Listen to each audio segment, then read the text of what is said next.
Բարև ձեզ սիրելի բարեկամներ, եթերում Նոյան Տապանն է։ Այսօր Երևանում 2020 թվականի հուլիսի 10-ն է, առավոտյան ժամը 10-ը, Կալիֆոռնիայում, որտեղ մեզ դիտում են Լոս Անջելեսի AABC եւ Ֆրեզնոյի նուր հեռուստատեսություններով, դեռ հուլիսի 9-ը, երեկոյան ժամը 23-ը եւ ինչպես միշտ այս ժամին մենք ուղիղ եթերում ենք։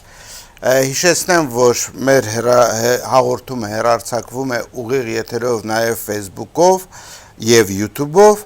Մենք YouTube-յան 3 ալիքներ ունենք, այնպես որ ուշադիր եղեք, տարբեր ժամանակ տարբեր ալիքներով են լինում մեր ուղիղ եթերները և ուզում եմ ինչպես միշտ շնորհակալություն հայտնել մեր հովանավորներին, մեր հեռուստադիտողներին, որոնք իրենց փոքրիկ հովանավորություններով օգնում են մեր հեռուստատեսությանը լինել ավելի անկախ եւ ավելի որակյալ։ Եվ այսպես ելի բարեկամներ, այսօր մենք տեսակապով խոսելու ենք Հայաստանի քաղաքագետների միության նախագահ, քաղաքական գիտությունների դոկտոր, ազգային ժողովի երկրորդ եւ երրորդ գումարման պատգամավոր Համայակ Հովհաննիսյանի հետ։ Ողջունում եմ ձեզ, պարոն Հովհաննիսյան, եւ այս տեսակապի ֆորմատը մեզ հնարավորություն է տալիս խոսել առանց դիմակների, ինչը ավելի հեշտացնում է մեր աշխատանքը, քանի որ սենյակում փաստորեն միայն մեկ հոգի է եւ այս առումով անվտանգության կանոնները պահպանված են։ Պարոն Հովհաննիսյան, դուք տնից եք աշխատում, այնպես որ դուք դիմակի խնդիր ընդհանրապես չունեք։ Եվ այսպես, պարոն Հովհաննիսյան, ես տեղյակ եմ, որ դուք բավականին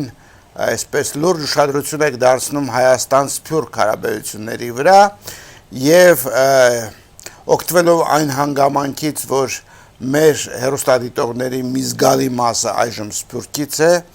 ես կուզենայի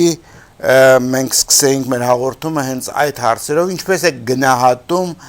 այժմ Հայաստան-Սփյուռք հարաբերությունների փոխգործակցության, ընդհանրապես հոգեբանական միասնության խնդիրը եւ ինչ պետք է անել ձեր կարծիքով այս իրավիճակը ել ավելի լավացնելու դեպի դրական տեղաշարժեր ունենալու համար։ Շատ կարևոր հարց է մեզ համար Հայաստան-Սփյուռք, մեր հայրենակիցների հետ սերտ համագործակցության ճշգրիտ մեխանիզմների ստեղծման հարցը դա Հայաստանի Հանրապետության ազգային անվտանգության երաշխավորության խնդիրն է ըստ էության, որովհետև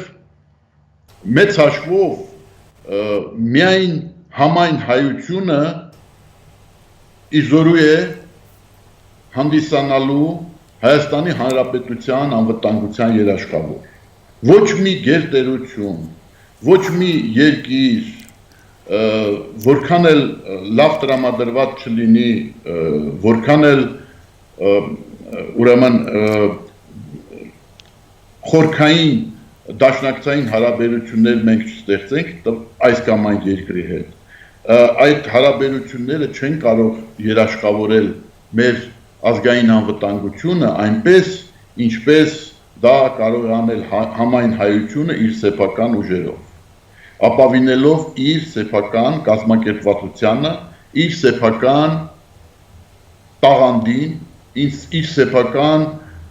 արարելու եւ գոյատևելու, պահպանելով սեփական ինքնությունը հանճարին։ Դա իսկապես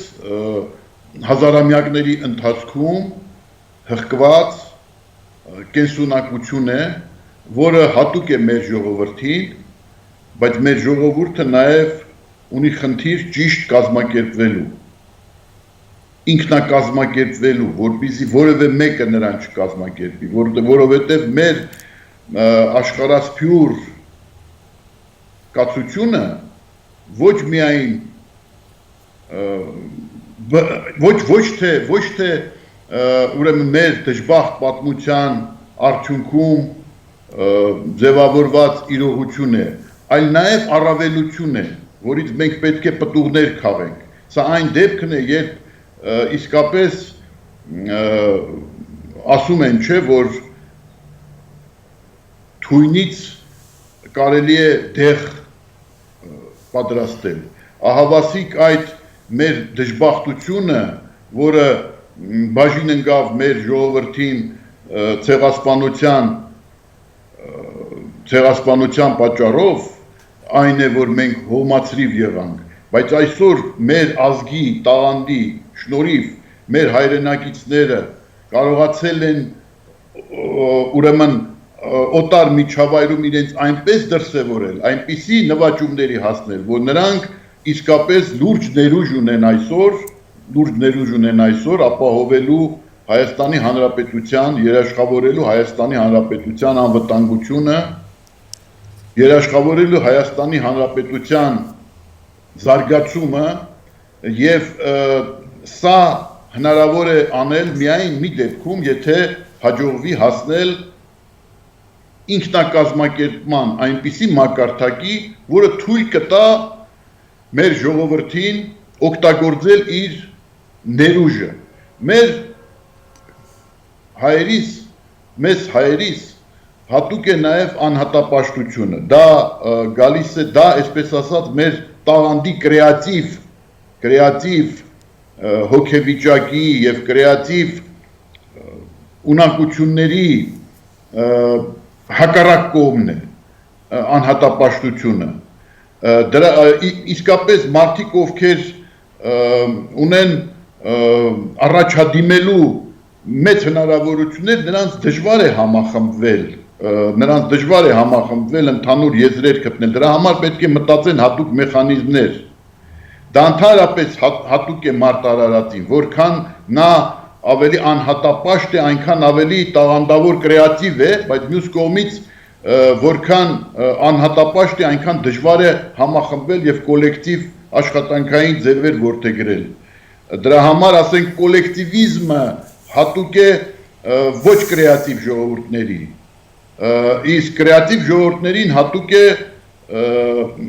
իսկապես անհատապաշտությունը։ Հայերս կրեատիվ ժողովուրդ ենք, հանճարեղ ժողովուրդ ենք, ստեղծագործող ժողովուրդ ենք եւ միակ խնդիրը, որպեսզի մենք կարողանանք այդ ստեղծագործական ջիղերը, որոնք հատուկ են հայերիս, իմի բերենք եւ նպատական մղենք մեր երկրի հզորացմանը։ Եվ դրա համար ես ուշադիր դիտեցի ձեր եթերը, որը նվիրված էր հայկական ինքնության քարտի հիմնադրման, այսպիսի մի ձևի համախմբման, համատեղ աշխատանքի ձևի որդեգրմանը, համայն հայության ներուժը իմի բերելու եւ կազմակերպելու ծրագրի որդեգրմանը, եւ ես ուշադիր հետևելով ձեր եթերին եւ նաեւ լսելով այն շատ պատկառելի եւ ճանաչված մարդկանց խոսքը իդեմս Հարութ Սասունյանի, ով հայտնի է իր ազգանվեր գործնեությամբ, լսելով ձեր խոսքը եւ հետևելով այդ ձեր եթերին, ես հասկացա, որ խոսքը գնում է այն մասին, որպեսզի իսկապես մի լուրջ ծրագիր կյանքի կոչվի եւ այդ ծրագիրը հնարավորություն տա, որպեսզի Սփյուռքը կարողանա ինչպես ինքնակազմակերպվել եւ ինքնակազմակերպվելով նաեւ իր մասնակցությունը լիարժեք ունենալ Հայաստանի Հանրապետության զարգացման, Հայաստանի Հանրապետության ինքնիշխանության ամրապնդման գործին, որտեղ Հայաստանի Հանրապետության ինքնիշխանության ամրապնդումը այսօր մեծի մասամբ լրջորեն շահկապված է, կախման մեջ է այն բանից, թե որքանով կհաջողվի Սփյուռքը ներգրավել մեր երկրի զարգացման գործում։ Ինչու՞, որովհետև Հայաստանը ունի լուրջ աշխարհաքաղաքական արժեք։ Մեր տարածաշրջանում Հայաստանը իր բարդ, ուրեմն մեր երկրի համար բավականին մեծ մարտահրավերներով հղի աշխարհաքաղաքական իրավիճակում գտնվելով Հայաստանը այնուամենայնիվ հենց այդ իր ինչպես միշտ է լինում նման դեպքերում երբ խոսում ես բարդությունների մասին բարդությունները նաև իրենց մեջ պարունակում են հնարավորություններ հավասիկ մեր բարդ եւ այսպես ասած պրոբլեմատիկ աշխարհաքաղաքական դիրքը միաժամանակ նաև իր մեջ պարունակում է այնպիսի հատկանիշներ, որոնք կանխորոշում են մեր աշխարհաքաղաքական մեծ արժեքը, մեր երկրի աշխարհաքաղաքական մեծ արժեքը, այսինքն մենք դրա համար իսկ գերտերությունները ձգտում են մեզ դարձնել իրենց ֆորպոստը, ինչու որովհետև աշխարհաքաղաքական մեր դիրքը եւ աշխարհաքաղաքական մեր երկրի արժեքը հենց որը պայմանավորված է մեր դիրքով որպես մի այսպես ասած պլացդարմ որը մի ամրոց որը իր այսպես ասած շրջապատի վրա լուրջ ազդեցություն կարող է ունենալ եւ ամբողջ ուրեմն մեծ մերձավոր արևելքում այդ չափազանց կարևոր աշխարհաքաղաքական տարածաշրջանում կարող է վճռորոշ դեր կատարել այդ ամրոցը, այդ իսկապես պլացդարմը եւ դրա համար եթե մենք ձգտում ենք զարգացնել մեր ազգային պետությունը եւ վերականգնել մեր նախկինում փառահեղ ուրեմն փառահեղ անցյալում փառահեղ դիրքը մեր տարածաշրջանում, ապա գերտերությունները ավելի շատ հակված են մեզ նայել որպես ֆորպոստի,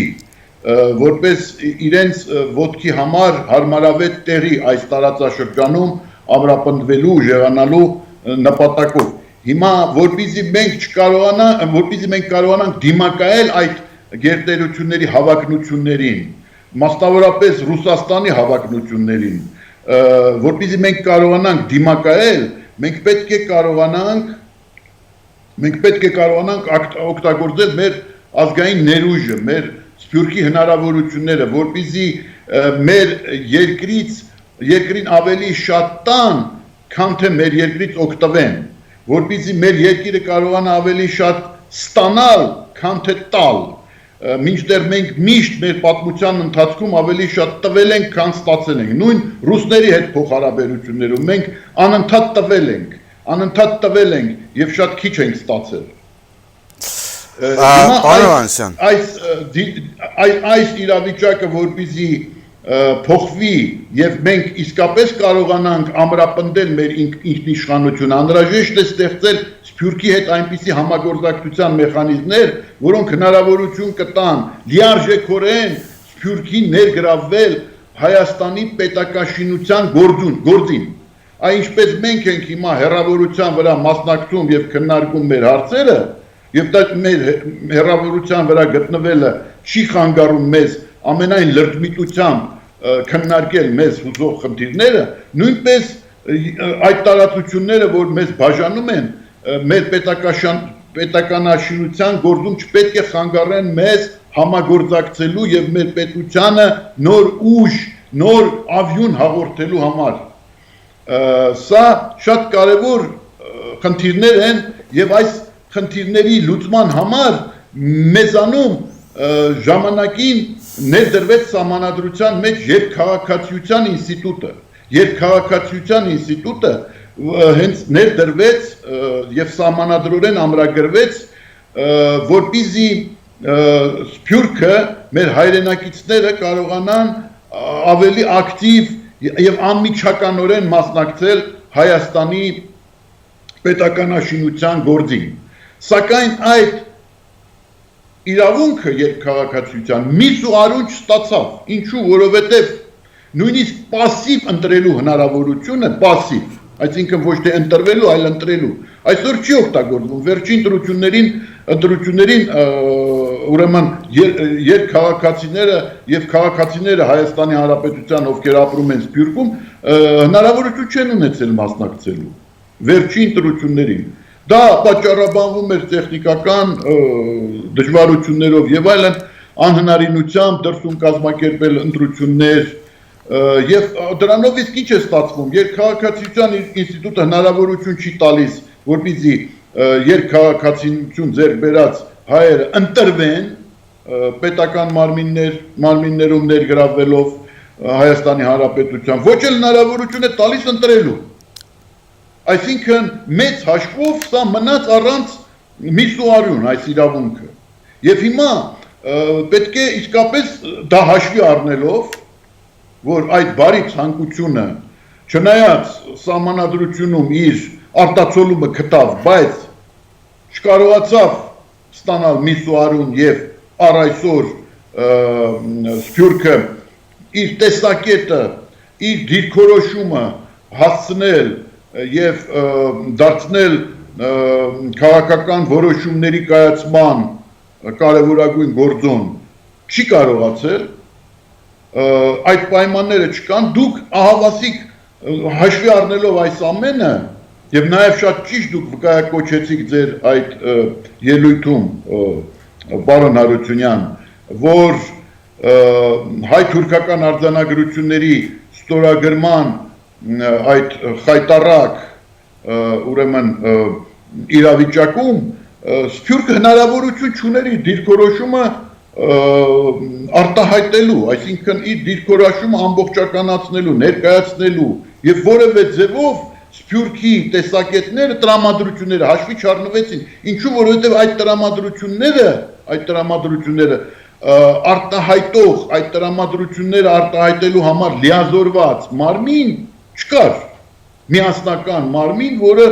այդ տրամադրությունները կարտահայտեր եւ դրանով իսկ կանխեր այդ խայտառակ հարյուրամյակի ուրեմն տարելիցի վրա ստվեր գցած արձանագրությունների հրապարակիչները։ Սիրելի բարեկամներ, հիշեցնեմ, որ մենք զրուցում ենք քաղաքականությունների դոկտոր Մայակ Հովհաննիսյանի հետ։ Եվ պարոն Հովհաննիսյան, միանգամից անդրադառնամ ձեր ասած մի քանի մտքերին, որոնց մի մասի հետ համաձայն եմ, մի մասի հետ համաձայն չեմ, բայց այս հաղորդման հենց իմաստը այն է, որ մենք քննարկումների միջոցով փորձենք գտնել այն ճշմարիտը, որը որ ապրելու իրավունք ունի։ Մենք երկար տարիներ մեր անկախության սկզբից սկսած պատկերացնում ենք, որ Սփյուռքը պետք է օգնի, որպեսզի մեր երկիրը ոտքի կանգնի։ Իհարկե Սփյուռքում շատ մարդիկ կան, որոնք որ հենց այդպես էլ մտածում են, որ Հայաստանը դա իրենց երկիրն է եւ պետք է օգնել Հայաստանին ոտքի կանգնելու, բայց չմոռանանք, որ Սփյուռքը դա իրենց ներկայացնում է եթե այսպես կոպիտ ասենք, միանգամից ուղղակի օկուպացիայի արդյունքում իրենց կենսատարածքից զրկված հայ միստվար զանգվածի ապրելու վայրեր են, տարբեր երկրներում։ Ես ուզում եմ հիշեցնել ձեզ, երբ որ Վիլյամ Սարոյանին ասում էին, ինչու չեք վերադառնում հայրենիք, նա ասում էր ուր, Բիթլիս։ Այսինքն այս զգացողությունը, որ Հայաստանի Հանրապետությունը բոլորիս տունն է, դեռ այնքան էլ այսպես միակ դիրքորոշումը չի։ Եվ դուք շատ ճիշտ ասեցիք, որ այո, Արևմտյան Հայաստանի եւ մեր կորցված հայրենիքի խնդիրը մեր օրակարգում պիտի լինի եւ մեր Սփյուռքի եւ երևի սա այն կարևոր հարցերից մեկն է, որտեղ Սփյուռքը անվերապահորեն կհամարի, որ մենք նույն օրակարգ ունենք։ Բայց անկախության 30 տարիների ընթացքում ցավոք սրտի խորհրդային միության կողմից դրված այն անժրպետները հայաստանցիների եւ Սփյուռքի միջև կարծես թե լիովին չեն վերացել եւ հարցը բոլորովին այն չէ, որ ասենք թե շատ շատերը Սփյուռքից եկել են Հայաստան, բնակարան են գնել կամ գալիս գնում են որպես տուրիստ։ Խնդիրը մտածողության մեջ է, մոտեցումների մեջ է եւ նաեւ մեր մոտեցումների մեջ պիտի լինի։ Մենք ինչի մասին ենք խոսում։ Ակնհայտ է, որ ամբողջ Սփյուռքը ցանկության պարագայում էլ, եթե բոլորը մեկ բարդու նման ուզեն ներգաղթել Հայաստան, մենք հնարավորություն չենք ունենա դա ապահովելու եւ դա չի էլ լինելու։ Մեր տեխնոլոգիաները հնարավորություն են տալիս, որպեսզի ազգը կարողանա իր ազգային կյանքով ապրել նաև ցանցային միջավայրում, այսինքն ոչ մեկ տարածքի վրա։ Չնայած բնականաբար ես իհարկե կողմ եմ, որ ինչքան շատ մարդ, ինչքան ուժեղ լինի ներգաղթը դեպի Հայաստան, այնքան մեր բոլորիս համար լավ։ Բայց իմ ասածը հետևյալն էր, մենք ձևակերպում ենք տալիս, որ մեր զարգացման հարցում սփյուռքի դերը եւ այլն, բայց սփյուռքի խնդիրները ինչպես ենք մենք փորձում ուրեմն իրականացնել։ Այ տեսեք, դուք խոսեցիք սփյուռքին տրված երկհաղաքացիության մասին, որտեղ շատ ճիշտ նշեցիք, որ մենք տվել ենք որոշակի այսպես պարտականություններ կամ անուն ենք դրել, որ քաղաքացի են, բայց իրականում մենք զրկել ենք նրանց քաղաքացիական որոշակի իրավունքներից։ Իմիջիայլոց ասեմ, որ դա միայն սփյուռքի մեր հայրենակիցներին չի վերաբերվում։ Հայաստանի Հանրապետության քաղաքացիները, որոնք ապրում են Հայաստանից դուրս, եւս զրկված են ընտրություններին մասնակցելու իրավունքից։ Մենք այստեղ շատ խնդիրներ ունենք լուծելու, որպեսզի կարողանանք ուրեմն այդ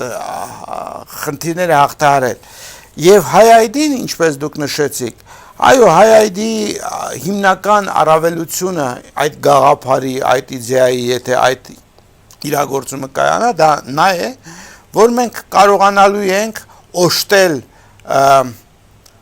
հայ մարդուն, որը որ բոլոր աշխարհի բոլոր անկյուններում հպարտությամբ ներկայացնում է, որ ինքը հայ է, մենք փորձում ենք նրանց տալ այդ հայկական ինքնության քարտը եւ ասելով, որ այս քարտը դուք ստանալով ունենում եք 4 առավելություն։ Դուք ունենում եք հայկական կյանքին մասնակցելու իրավունք հարցումների, քվեարկությունների տեսքով։ Դուք ունենում եք իրավունք նաև ուրեմն որոշակի խմբերով որոշակի նախաձեռնություններ հիմնել, փորձել այդ նախաձեռնությունները իրականացնել։ Սա ինչ որտեղ հիշեցնում է Facebook-յան այդ խմբերը, որտեղ մարդիկ տարբեր հետաքրքրություններով կարող են հավաքվել, քննարկումներ կազմակերպել եւ այլն։ Բայց ամենակարևոր առավելությունը, որը որ տալիս է ոչ այնքան քարտատիրոջը, որքան մեզ բոլորիս, դա այն է, որ այդ քարտը աշխատում է որպես զեղչային քարտ ամբողջ աշխարհում, հայկական եւ ոչ հայկական բիզնեսների մեջ։ Եվ դա նշանակում է, որ մենք այլևս ստիպված չենք լինի հայկական նախաձեռնությունների ժամանակ կազմակերպել դրամահավաքներ, ինչով արդեն կներեք հոգնեցրել ենք մեր սփյուռքի բարեկամ հայրենակիցներին։ Տարբեր դրամահավաքների միջոցով անընդհատ խնդիրներ ենք լուծում, փորձում ենք Հայաստանը այդ դրամահավաքների միջոցով կազմակերպել։ Ես դեմ չեմ դրամահավաքներին, եթե ի սրտե է դա կատարվում, բայց անընդհատ դրամահավաքները կարող են մարդկանց հոգնեցնել։ Եվ այս առումով պարզապես ունենալով այդ քարտը, պարզապես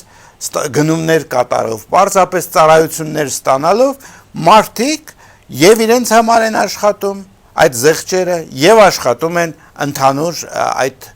համակարգի համար, որը որ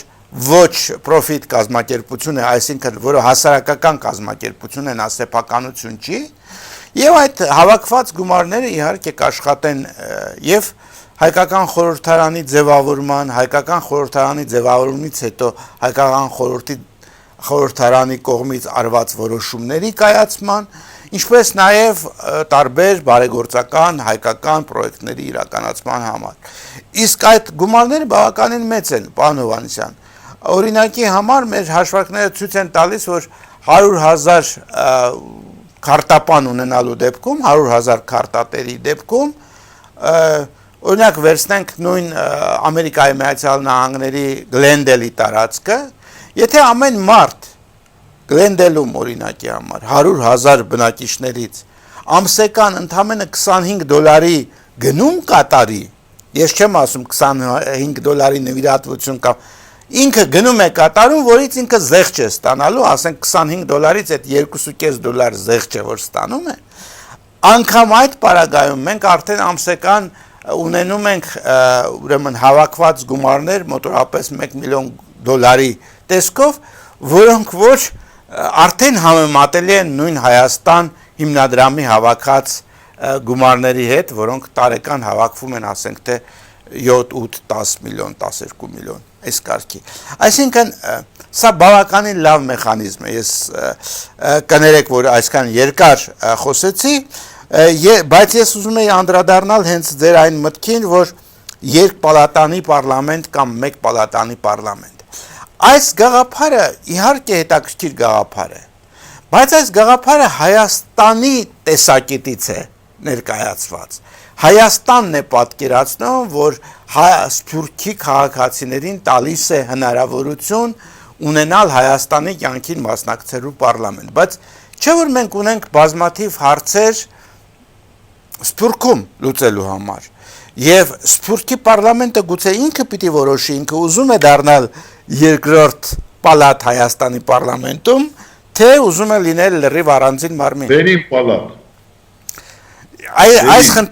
Այսինքն իմ ասած ընդհանրապես հետեւյալն էր, պարոն Հովհաննիսյան, մենք սովորենք չլսել եւ ընդհանրապես մեր իշխանությունները չեն լսել։ Մենք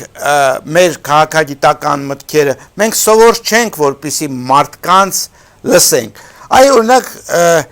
Թավշյա հեղափոխության պարագայում ինձ շատ դուր եկավ, որ հեղափոխության սկզբից հեղափոխության առաջնորդը, իսկ հետո վարչապետը շատ էր խոսում հաճախակի հանրաքվեների, հարցումների եւ հարցերը ժողովրդի հետ լուծելու ուրեմն մեթոդների մասին։ Բայց եթե մեծ հաշվով խոսենք, փաստորեն այդպիսի բան տեղ չունեցավ եւ ես կարծում եմ ոչ այնքան այն պատճառով, որ այդպիսի ցանկություն ընդհանրապես չկա, որքան որ մեխանիզմներ չկան։ Դուք չեք կարծում, որ այդ մեխանիզմների բացակայությունը կամ այսպես ձևակերպեմ հարցս, մեխանիզմների արկայությունը կարող է շատ բան փոխել եւ Հայաստանի եւ Սփյուռքի հասարակական կյանքում։ Անշուշտ, այդպես է, իսկապես շատ բան կարող է փոխել եւ մեզ դարձնել որակապես այլ բարձրունքի, այլ աստիճանի վրա գտնվող ազգ, իսկապես մեզ դարձնել մի ազգ, որը կարողացել է նոր ինքնակազմակերպման կերպ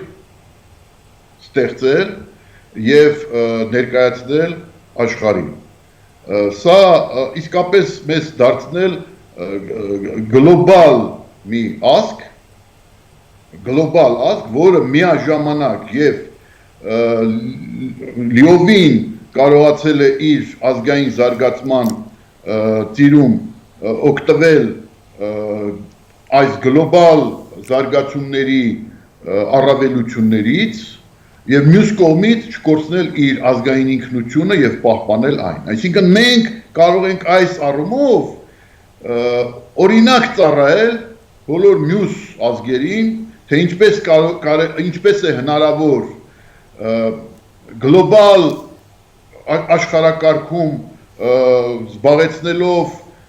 այսպես ասած, այդ աշխարհակարգի ստեղծագործական հողը պարարտացնող աղ դառնալով եւ սնուցելով համաշխարհային մշակույթը, համամարտկային մշակույթը իր գաղափարներով, իր կրեատիվ ունակություններով սնուցելով միաժամանակ պահպանել ազգային դիմագիծը, ազգային ինքնությունը, այսինքն սա մենք կարող ենք մեր զարգացման ընթացքում ցույց տալ աշխարհին, թե ինչպես է հնարավոր օգտվել ժամանակակից տրենդերից, զարգացումների տրենդերից եւ միաժամանակ չկորցնել ազգային ինքնությունը, սեփական մշակույթը, սեփական դիմագիծը։ Սա շատ կարևոր ծրագիր է, այն առումով, որ սա ծրագիր է, որը կարող է շատ բան տալ մարդկությանը։ Եվ դա մեր առաքելությունն է, մեր խաչն է, եթե կուզեք, սնուցել իսկապես համամարտկային մշակույթը, որտեղ մեր ազգի ուրեմն հատվածները, մեր համայնքները կարողանում են ներդաշնակորեն սպասարկել եւ ծառայել այն խնդիրների լուծմանը, որոնք հատուկ են տվյալ երկրին, որոնք ծառացած են տվյալ ժողովրդի, ով հյուրընկալել է մեր համայնքներին, մեր հայերին, եւ այս առումով մենք միաժամանակ պետք է գիտակցենք հետեւյալը, որ պետություն ունենալը դա մեծ առավելություն է, այսօր եթե նայենք այն ժողովուրդներին, որոնք երազում են պետության ունենալու, նույն քրդերը, որ հինավուրց ժողովուրդ են, ավտոխտոն ժողովուրդ են այս տարածաշրջանում, բայց չեն կարողացել դրան հասնել, մենք կարողացել ենք դրան հասնել, մենք կարողացել ենք վերագտնել մեր պետականությունը եւ այսօր տեսեք այս իրավիճակում կորոնավիրուսային, երբ որ շատ հայեր նույն Ռուսաստանից գալիս են Հայաստան, վերադառնում են, տարբեր երկրներից վերադառնում են, ինչու, որովհետև այնուամենայնիվ իրանք ունեն երկիր, իրենք ունեն հայրենիք, որտեղ կարող են այդ դժվարությունները ավելի հեշտ վերապրել, եւ աշխարհում այսպիսի ճգնաժամային իրավիճակներ առաջիկայում են հնարավոր եւ միշտ էլ երբ դու ունես պետություն, երկիր քո թիկունքին եւ այդ երկիրը ուժեղ է, այդ երկիրը կենսունակ է, ցանկալի է որպեսզի դառնա իսկապես ուժեղ եւ կենսունակ, դու հնարավորություն ունես այդ դժվար պահին իսկապես ապավինել այդ երկրի այսպես ասած գրկաբաց ընդունելությանը եւ այստեղ է որ այդ երկպալատանի խորհրդարանի գաղափարը մենք առաջ ենք քաշել 2007 թվականին եւ ես ձեր թույլտվությամբ այդ նախապատմությունը կներկայացնեմ որպեսզի իսկապես մեր ունկնդիրները հասկանան թե որքան ենք մենք Հայաստանի քաղաքագետների միությունը որի հիմնադիրն եմ եւ ղեկավարն եմ ես, որքանով մենք շահագրգիռ էինք իսկապես միս ու արուն հաղորդելու երկքաղաքացիության ինստիտուտին, իսկապես օրգանական փոխգործակցության, այսպես ասած, պայմաններ ստեղծելու համար մեր սփյուռքի հայրենակիցների հետ, որպեսզի նրանք լիարժեքորեն եւ հավասար իրավունքներով մասնակցեն մեր երկրի հզորացման, մեր երկրի ինքնիշխանության ամրապնդման գործին։ Սիրելի բարեկամներ, հիշեցնում ենք, որ մենք շարունակում ենք մեր քննարկումը Հայաստանի քաղաքագետների միության նախագահ, քաղաքական գիտությունների դոկտոր Հմայակ Հովհաննիսյանի հետ։ Ես տեսնում եմ, որ մենք շատ հեռախոսազանգեր ունենք, մենք կփորձենք այս բաժնում հաղորդման պատասխանել հեռախոսազանգերին նաև, իսկ հիմա պարոն Հովհաննիսյան շատ հետաքրքիր է պատմությունը, թե ինչպես ծնվեց երկպալատանի խորհրդարանի գաղափարը եւ ինչ ճանապարհ անցավ այդ երկքաղաքացիության գործընթացը։ Նախ եւ առաջ ասեմ, որ մեր ազգային ժողովի պատմության մեջ եղել է 25 տարվա, չէ, 95 թվականից, ուրեմն 95 թվականից, այո, ազգային ժողով է, եւ 25 տարվա պատմության մեջ եղել է մի փորձ անդրադառնալու հայոց ցեղասպանության, ճանաչման, դատապարտման խնդրին եւ դնելով այն զոհերի իրավահաջորդների ուրեմն զոհերի հիշատակի պաշտպանության երաշխիքների մշակման եւ ամրագրման հարթության վրա։ Դա 2001 թիվն է, երբ ես ուրեմն ինձ բախտ վիճակվեց առաջնորդելու ազգային ժողովի պատգամավորական խումբ, բավականին մեծաթիվ 14 պատգամավորներով պատգամավորական խումբ եւ ես դա ագրոարդյունաբերական ժողովրդական միավորում խումբն էր 2001 թվականին ինձ հաջողվեց ձևավորել այդպիսի խումբ ազգային ժողովի երկրորդ գումարման ուրեմն կազմում եւ ես որոշեցի քայլեն անել, որպեսզի իմ այդ կարգավիճակը եւ այդ խմբի քաղաքական ուրեմն քշիրը օգտագործել, որպեսզի ահավասիկ հնարավորություն լինի, հնարավոր դառնա անդրադարձը հայոց ցեղասպանության դատապարտման, ճանաչման, միջազգային ճանաչման եւ նաեւ այն պարտավորությունների, որոնք պետք է դրվեն չինովնիկների վրա եւ որոնք բխում են այդ դատապարտման ճանաչման փաստից, մեր խորհրդարանի կողմից, մեր ազգային ժողովի կողմից, ահավասիկ այդ ուրեմն գործը պատվով ավարտին հասցնել եւ դրա համար մենք մշակեցինք մեր խումբը իմ առաջնորդությամբ մշակեց հայոց ցեղասպանության զոհերի հիշատակի պաշտպանության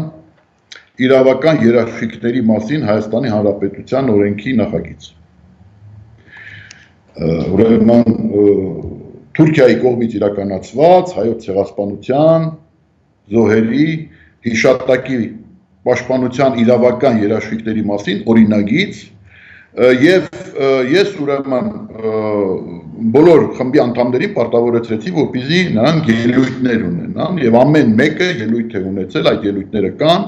այսինքն մեծ նախապատրաստական աշխատանք էր գնում, օրինագիծը ներկայացրել են 2001 թվականին եւ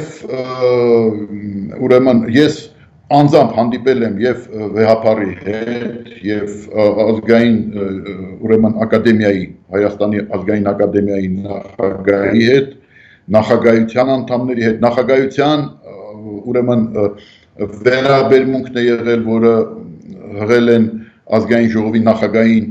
Արմեն Խաչատրյանին, որ դրական են գնահատում այս օրինագիծը, դրական գնահատական է տվել վեհապար հայրապետը իր նամակում ուղղված ազգային ժողովի նախագահին, իրավաբանական ֆակուլտետը Հայաստանի պետական համալսարանի նույնպես իր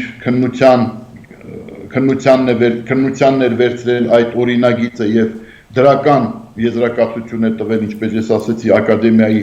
ազգային ակադեմիայի նախագահությունը նույնպես եւ այս ամենից հետո ես ելույթ եմ ունենում օրակարգի հաստատման հարցով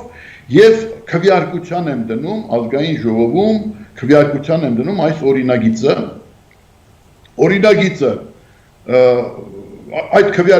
այդ իմ ելույթից հետո ելույթ է ունենում Վահան Հովհաննիսյանը, լուսահոգի եւ ասում է, որ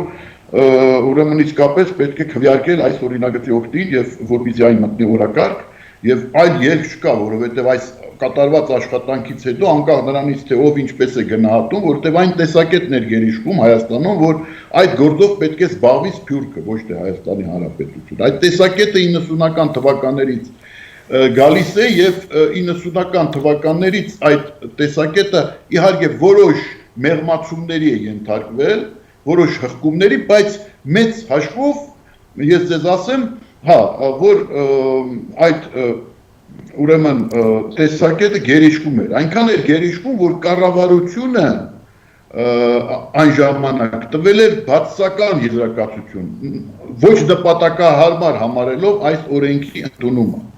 ինչպես նաև պետաիրավական հանձնաժողով ազգային ժողովի նույնպես չնայած այդ շատ ծանրակշիռ հեղինակավոր փորձագիտական եզրակացությունների, որոնց ստացել եմ ես ազգային ակադեմիայի նախագահությունից, համալսարանի իրավագիտության ֆակուլտետից, ինչու ոչ նաև վեհապար հայրապետից, որը ներկայացնում է մեր ուրեմն եւ որը ներկայացնում է մեր հավատացյալների հավաքական տեսակետը, բոլորից ստացել էի գրավոր դրական եզրակացություններ։ Չնայած դրան պետաիրավական հանձնաժողովը գլխադասային այդ հարցով հետևելով կառավարության տեսակետից ոչ նպատակահարմար էր համարում, գտնելով որ ուրեմն դա կարող է ուրեմն կաշկանդել մեր հնարավորությունները ընդհանուր հայտարարի հասնելու Թուրքիայի հետ, չնայած այդ օրինագծում ամրագրված էր հետևյալը, որ ոչ մի պաշտոնյա իրավունք չունի իր հրապարակային ելույթներում կամ գործողություններում կասկածի տակ վերցնել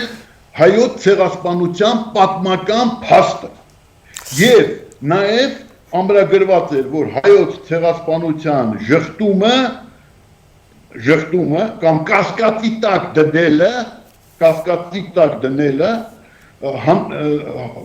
ցեղասպանության զոհերի հիշատակի դեմ գործած ոտնձգություն է, որի համար պետք է սանվանվի քրեական պատասխանատվություն։ Այսինքն 10 տարի այն բանից առաջ, երբ այդ հարցերը լուծում գտան Ֆրանսիայում, զորօրինակ, երբ այնտեղ ուրեմն քրեականացվեց եւ այդ հարցը դրվեց քննարկման, մենք այդ հարցը դնում էինք, մենք այդ հարցը պետք է լուծեինք մեզանում, ինչու, որովհետեւ եթե քո ծնողին վիրավորում են, օրինակ կլինի, եթե դու սպասես, որ քո ծնողի թասիբին կանգնի քո հարևանը, հասկանում եք,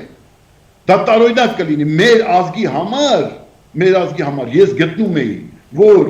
աններելի է, որ մենք մեր ազգային ժողովում, որը կոչվում է Հայաստանի Հանրապետության ազգային ժողով, որևէ անդրադարձ չենք կատարել ցեղասպանության գնահատման, ցեղասպանության դատապարտման, ցեղասպանության հետևանքների վերացման անհրաժեշտության հարցերին եւ ցեղասպանության ժխտումից բխող իրավական պատասխանատվության խնդրին։ Սա տարօրինակ է, եւ պատկերացրեք, որ այս պայմաններում Սփյուռքում մեծ արձագանքներ գտավ այդ օրինագիծը, նույնիսկ Հայաստան-Սփյուռք քննարկման ժամանակ Օսկանյանը ստիպված էր բավականին սուր հարցերի պատասխանել Սփյուռքի ներկայացուցիչներին, թե ինչու է այդ օրինագիծի ընդունումը ձգձգվում, իսկ ինչ կատարվեց, որպեսզի այդ օրինագիծը չընդունվի, այն խումբը, որը ես ղեկավարում էի, ագրոարդյունաբերական ժողովրդական միավորում խումբը, որը ընդգրկում էր տարածաշրջաններից ընտրված մեծամասնական ընտրակարգով պատգամավորների, անկախ պատգամավորների ըստ էության, որոնք համախմբվել էին խմբում, այդ խումբից տեղի ունեցավ անասնագողություններ, ինչպես ես պատկերավորեցի, այսինքն մարդկանց մի երկու մարդ գտան, համոզեցին, տարան եւ խումբը կազմալուծվեց եւ դա անհրաժեշտ էր անել, որպեսզի ես հետագա քայլեր չկատարեմ, ինչու, որովհետեւ այն, որ ես ելույթ ունեցա եւ դրվեց ազգային ժողովի քննարկման օրակարգում այս հարցը, այս խնդիրը, այդ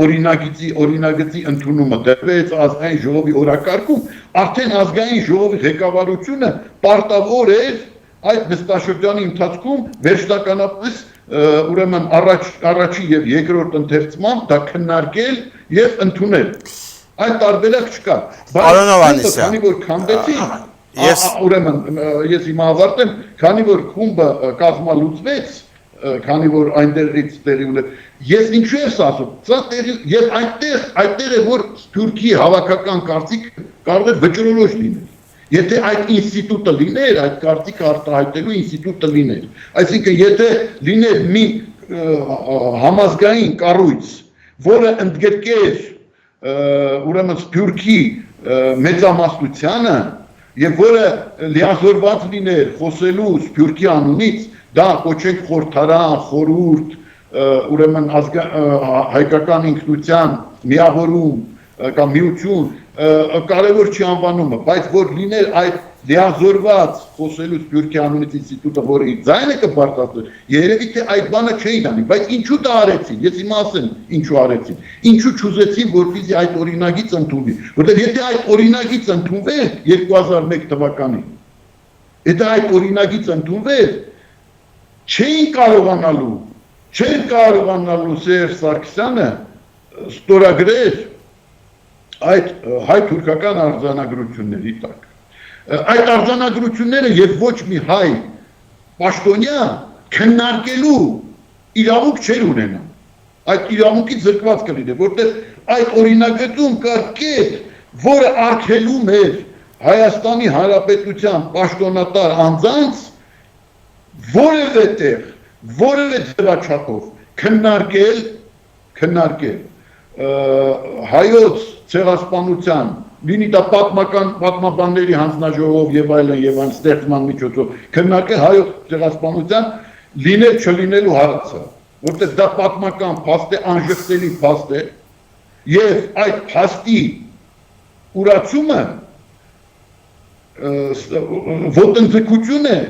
ցեղասպանության զոհերի հիշատակի պաշտպանության նկատմամբ։ Ոտնձգությունը ցեղասպանության զոհերի հիշատակի նկատմամբ։ Սա ամրագրված է։ Ուստի եթե այդ օրինագիծը 2001 թվականին ընդունվեր, իսկ չընդունվեր չէ կարող։ Այ հիմա խոսում են, որ խախտվել է կանոնակարգը, ուրեմն ազգային ժողովում խախտվում է կանոնակարգը, բայց ինչու չէին այդքան նախանձախնդիր այդ նույն նախկինները, որոնք այսօր վայնասուն են բարձրացնում, թե ինչ որ կանոնադրական կետեր են խախտվել, ինչ որ օրենքներ են խախտվել, երբ լուծվում է սահմանադրական դատարանի անդամների հարցը, բայց ինչու այդ նույն սահմանադրական դատարանի անդամները, ուրեմն այդ նույն նախկինները այն ժամանակ ուրեմն անտեսեցին այն փաստը, որ ակնհայտ օրենքի խախտմամբ ազգային ժողովի երկրորդ գումարման ուրեմն լիազորությունների շրջանակներում չդրվեց այդ օրինագծի վերջնական ընդունման հարցը, չնայած ես դրել էի քվեարկության եւ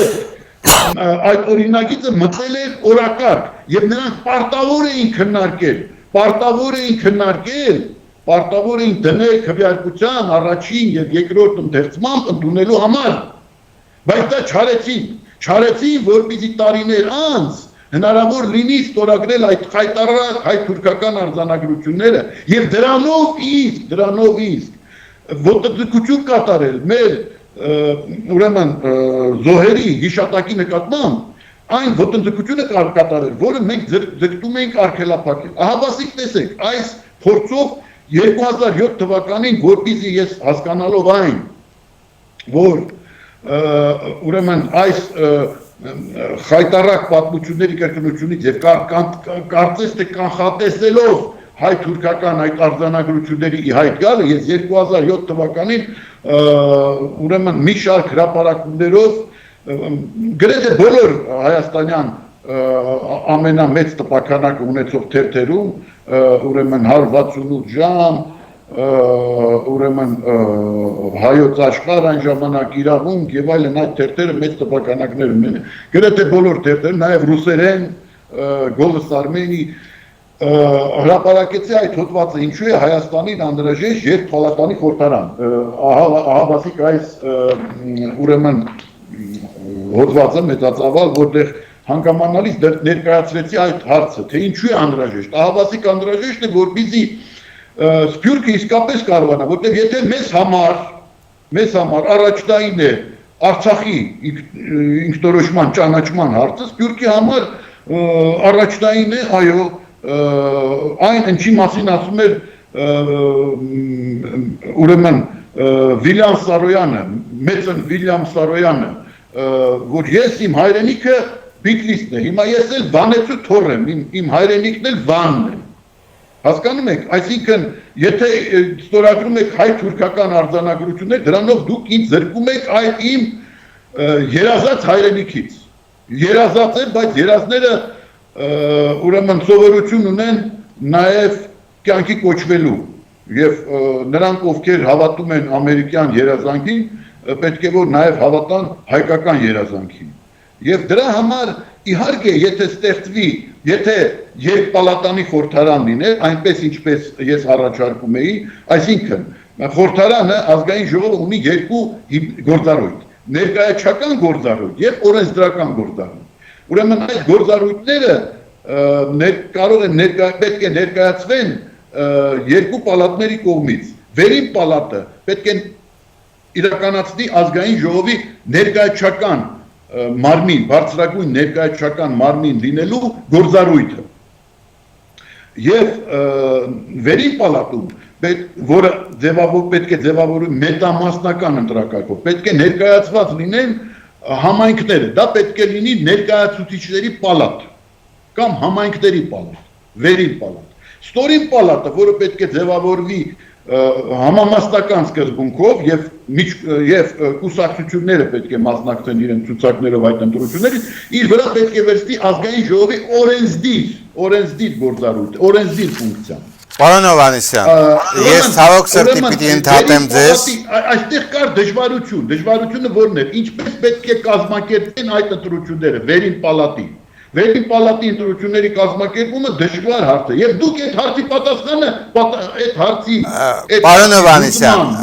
Պարոն Հովհաննիսյան, չնայած շատ կարևոր հարց ենք խոսում, բայց մեր հաղորդման ժամանակը ցավոք սրտի սպառվեց, մենք ունեինք բազմաթիվ հեռախոսազանգեր, որոնք այդպես էլ չընդունեցինք, եւ բազմաթիվ հարցեր, որոնք որ չքննարկեցինք։ Ես առաջարկում եմ, որ մենք ձեզ հետ միասին եւս մեկ հաղորդում կանենք, որպեսզի այս կիսատ մնացած ամեն ինչ դնենք իրենց տեղը։ Սիրելի հեռուստադիտողներ, մեր ժամանակը սպառված է, մաղթում եմ ձեզ ամենայն բարիք եւ մինչեւ նոր հանդիպում։